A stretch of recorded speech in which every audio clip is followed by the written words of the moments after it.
So, you just bought yourself an air controller so that you can get a bit more of this happening on your car. But now you're sitting in your car going, I've got my air controller, but I don't know how to install it. Don't worry, I've got you. You're in the right place. Today, we're gonna jump in. I'm gonna show you how to install it, how to set it up, all that kind of fun stuff. So let's jump into the video, get some panels off of this interior, and get this thing installed.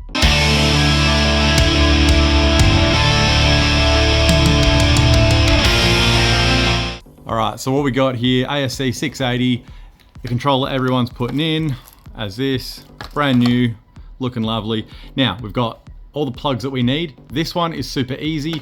This one is gonna be a little bit harder to get to, and I'll show you that in a sec, that's all good. And then this goes into the back of your controller. It's a pretty easy install. It's just pulling apart the dash, which is a little bit annoying, but it's not hard on these cars. Just try and be careful. All right, so the plug that I said is difficult is we're gonna have to get behind here. Show you that in a second. We're gonna pull this up, pull that out. I've done it in another video, which is linked up here. So if you do wanna jump just to that, you can. The other thing we need to do is get under there. So that main plug, the one that I said was easy, is actually right behind here, nice and simple. So this is an easy thing to remove. Literally just grab it and pull it up. So you just pop it up there, and some cars have a little clip there, some are missing, and we just peel this back. All right, so we're super zoomed in, but it's back here, right?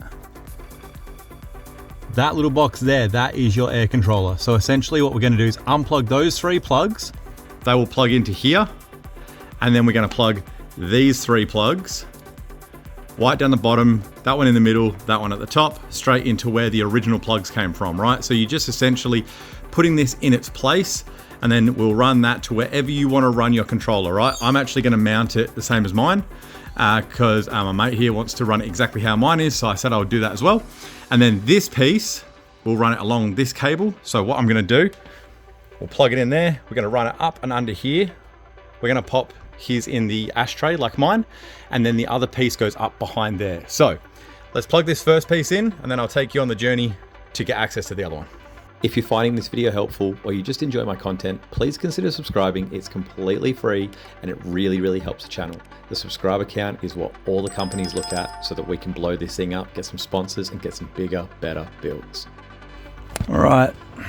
So hard to see, but that's our step 1 done. You can barely see in there, but plugs are, you can see the white one in the bottom, up at the top, and then we've put the stock ones into this plug here. So we'll just pop this all back together now. All right, now I've got to remove this, right?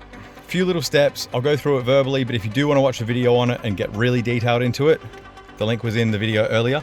But what we essentially do, shift lock, pull your gear lever back, lift this up, it just clicks up. You want to unplug all 5 of these, pull it back, unplug your cigarette lighter, and pull it out of place, right? Then these sections on the side pull forward. Be careful, but they pull directly forward. Don't try and pry them out, don't try and pry them up. They come straight out, okay? Then you'll have to pull this wooden trim out. Once you get the wooden trim out, there are 2 10mm bolts there, 2 10mm bolts there, and 2 Phillips head screws there. And then you can lean this whole thing forward. So, like I said, you wanna see it in detailed, watch the other video. I'm gonna get this done right now, and I'll show you what it looks like.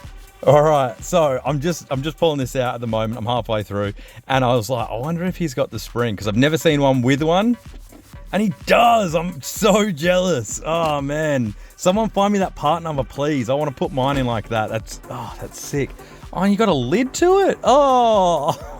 All right, there we go. So that's all apart, right? Really easy. Took me about 5 minutes. So 1 bolt's there. 1 bolt is just up here. The 2 10 mils on that side, 2 10 mils on this side, and then there and there are your Phillips head screws. Now, before I pull that out, we obviously need to run that over to it. And the best way to do that is we come down here, and you've got a Phillips head screw there, and a Phillips head screw there, and that just drops this bottom panel down, and I'll run those cables across, and we can sneak them up here, and then I'll show you where we're gonna take them. All right, and then we're coming back here with this plug here, right? This is the last plug we need to put in, and it is a 26-pin connector right there. Some of you might have it here, some of you may have it here like myself, but it's this plug, right? So you unplug that, obviously plug it into the jumper, and the jumper into there, and then slide it back in. And then we plug in our controller and start setting it up. All right, so we're all partly back in. I just want to test everything and set up the controller before I start cutting the ashtray out and putting everything back. So once I've done that, we're just going to cut it apart and I'll show you guys the final product and then how low one of these can get without a SS kit like on mine. So I've got the 50mm in the back, the lowdown kit, and the 30mm in the front, but this will show you how low a normal one can get without that. So stay tuned for that. All right, so we're all back together. Everything's back in. That's all mounted. Yes, it is slightly on the skew if like mine is, but that's how it sits in there nice and tight. And then obviously you can cover that up. Oh, that just touches it. Okay, I've got to push that back ever so slightly. There we go. That's better. Cool, perfect. Everything's back in. He's got CarPlay. His dash isn't destroyed. He's got the springy thing. I'm actually a little bit jealous. Maybe we'll do a swap. Everything's back together down here, clipped in, all that kind of nice stuff. Everything's under here nicely, and now we're just lowering the car so I can show you how low it can actually get. All right, and this is the after. So this is no SS kit. Yes, there is a body kit, so side skirts, rear bumper. This does look like a stock front bar, but obviously could do a nice little lip on that to match it all up. But that's no SS kit, just the ASC680. So you are tucking tire in the front and in the rear. Look at this. You're tucking in the rear as well. So like, I mean, for like a $700 thing, it's not too bad. Moonlight Racing, I don't really plug those guys too often because I know they can be expensive, but they got them brand new. That's where he got it. So, you know. All right, boys and girls, so I hope this has been really helpful for you. A lot of people for a long time have been asking for this video. So I finally, obviously, have given it to you all. So if you would like to say a thank you, please subscribe. It's free. It really helps the channel. 91.2% of my viewers are not subscribed.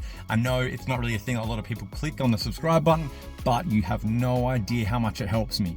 Higher subscribers mean companies want to support the channel, means I can actually get bigger builds, like quicker builds. The E46 has been taking way too long. So if this has been helpful, if you think it's going to be able to help your friends, whatever it is, if you just want to help one of the boys out, please hit that subscribe button, maybe jump in the comments, hit a like, whatever you want to do. But apart from that, thank you for coming along, guys. Hope this has been helpful, and I'll see you all in the next one. See you guys.